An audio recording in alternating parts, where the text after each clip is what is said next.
早上没时间做饭，可以这样吃，3分钟出锅，一口一个，比油条好吃还简单。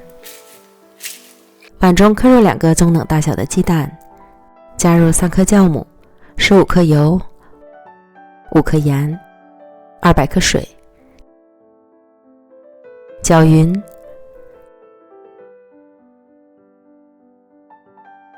再加入300克普通中筋面粉，顺着一个方向多搅拌一会儿，成为均匀细腻的面糊。盖好保鲜膜，醒发至2倍大。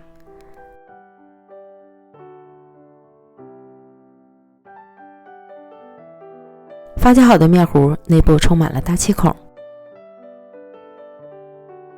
往里面加入适量红萝卜丁和葱花，搅拌均匀。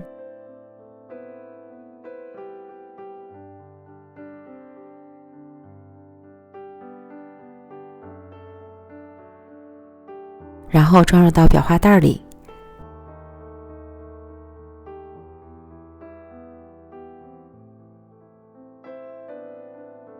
将袋口扎紧。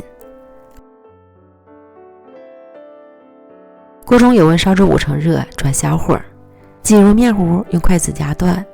入锅时是长条形，受热后一点点的就变成了圆形。等浮起来后，就要勤翻动，让它们受热均匀。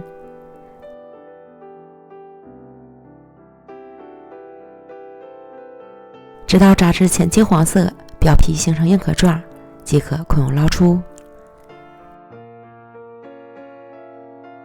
外皮酥脆，内里暄软的鸡蛋泡泡就做好了。